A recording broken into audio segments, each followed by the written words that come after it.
Welcome. Today, we're jumping into a really fascinating legal puzzle from the Talmud. It's a kind of ancient detective story, and it all revolves around one central question. What happens to the valuable hide of a sacrificial animal if the offering gets disqualified? It sounds specific, I know, but trust me, this case reveals so much about how ancient law tried to balance sacred rules with, real-world problems. Okay, so before we get into the mystery, we need to set the scene. The sacrificial process had a few key steps. First, you have the offering. Then comes the flaying, that's removing the skin. After that, the blood is sprinkled on the altar, and finally, the flesh is offered. Now, the exact timing of these steps is going to be absolutely crucial to our case, so just kind of keep this sequence in the back of your mind. So, here's our game plan for this little investigation. We'll start with a basic rule of the hide. Then we'll see how a major contradiction pops up. After that, we'll meet the legal masterminds who try to solve it, dig into the core ideas at stake, and then, my favorite part, we'll end with a really surprising, very practical twist. All right, let's kick things off with what, on the surface, looks like a pretty simple piece of ancient law. The Mishnah, the core text of rabbinic law, it draws a really clear line in the sand here. It all comes down to the moment of flaying, of removing the skin. If something goes wrong with the offering before it's flayed, the hide gets burned. But if the problem happens after it's been flayed, then the hide goes to the priests. It's their perk, their portion. Seems straightforward enough, right? Well, hold on. This is where an eyewitness comes in and throws a huge wrench in the works. Rabbi Ḥanina, the deputy high priest, this is a guy who would absolutely know what goes on. He makes this incredible claim. He says, I have never seen a hide being taken out to be burned. This completely flies in the face of the rule we just heard. And just like that, a debate kicks off. You've got Rabbi Akiva who says, look, this testimony from a top official proves it. The priests must always get the hide. But the other sages, they push back. They argue, hey, we didn't see it happen isn't the same as legal proof. For them, the original rule from the Mishnah has to stand. But it gets even deeper than that. This isn't just about one person's testimony. The sages start digging, and they find what looks like a genuine, direct contradiction right there in their own legal texts. The plot is definitely thickening. So the question becomes, if flaying is supposed to be the critical moment, the point of no return, then why does another equally important Mishnah seem to point to a totally different moment in time? It just doesn't add up. And here's the problem, laid out plain and simple.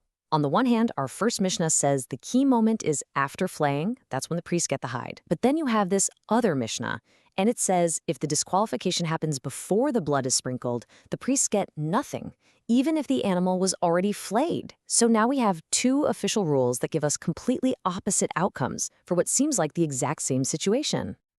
So what do you do when you find a contradiction in sacred law?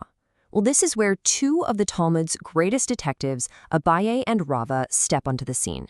Each one has a competing theory to try and crack this case. Abbaye's solution is all about practicality.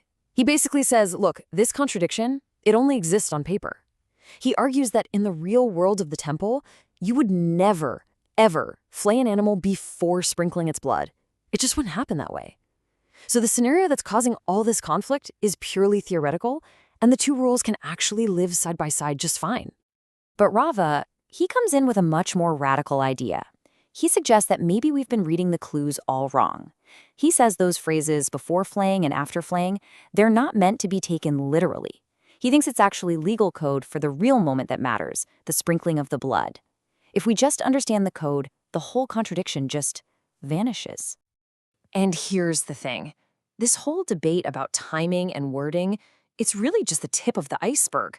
What Abbaye and Rava are really arguing about points to a much deeper, more philosophical disagreement about the very nature of the entire offering.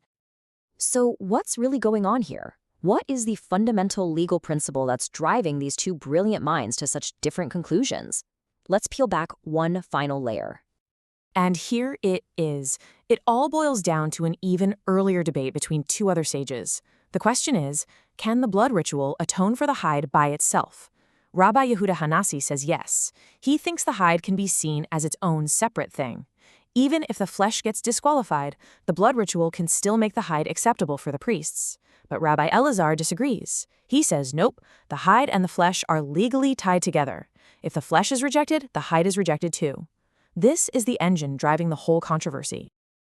Now, just when you think we've hit the absolute rock bottom of legal theory, the Talmud pulls out one last card, a final, stunningly practical twist that kind of changes the whole game.